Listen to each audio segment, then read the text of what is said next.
अवध, कौशल या फिर अयोध्या कह लें, रामलला पधार चुके हैं और उनकी प्राण प्रतिष्ठा पूरी हो चुकी है।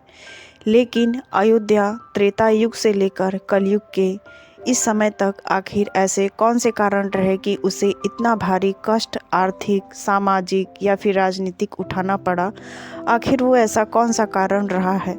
वैसे तो आपको इस मुद्दे पर बहुत सारी वीडियो यूट्यूब पर उपलब्ध हैं, या फिर हम यूँ कह लें कि बाबर के समय से जब मुग़ल साम्राज्य बढ़ा हमारे आर्यावर्त में, तब से लेकर 2024 तक की राजनीतिक गतिविधियाँ क्या रही हैं, उसे तो आप बहुत अच्छे तरीके से जानते हैं। बहुत सारे लोगों ने बहुत अच्छे तरीके से बताया है।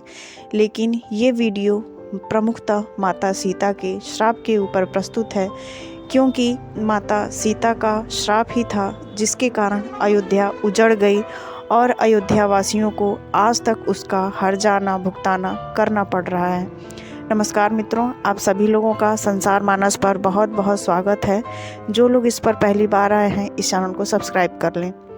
बात उस समय की है जब राज धर्म को निभाते हुए राजा राम ने माता सीता का परित्याग कर दिया था और माता सीता ने भी पति धर्म से बढ़ के राज धर्म को स्वीकार किया और हंसते हंसते वो वाल्मीकि आश्रम में चली गई अपनी गर्भावस्था के समय भी।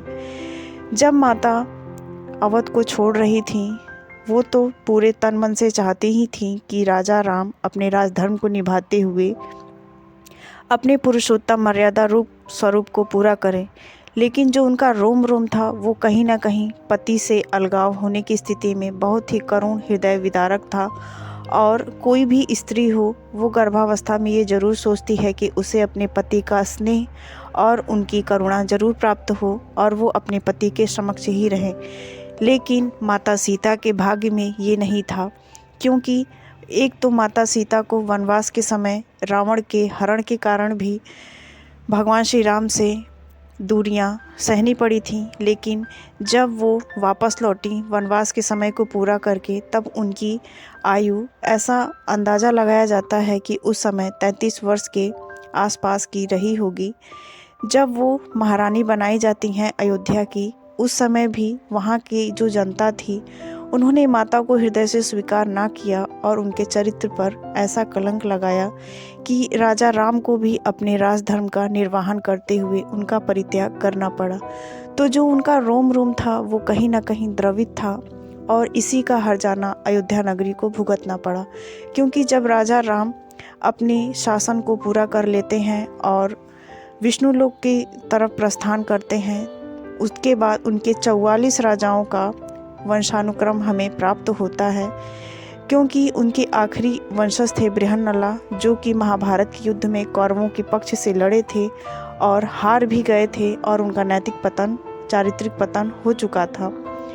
इसके बाद जब उनकी वंशावली का हमें वर्णन नहीं मिलता है, तो उसमें भी हम देखते हैं कि जब समय की परिधि घूमती है तो यहाँ पर बहुत सारे विदेशी आक्रांताओं ने आक्रमण किया और राजा राम को भी अपना जो निवास स्थान था वो छोड़ना पड़ा और जो अयोध्या के नगरवासी थे उन्हें भी बहुत भारी भोगदंड उठाना पड़ा।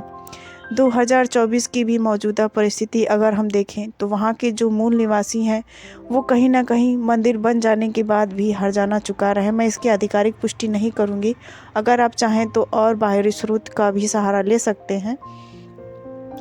तो ये थी अयोध्या नगरी उजड़ने की पूरी परिकथा, क्योंकि माता सीता को उनकी अलगाव की स्थिति थी।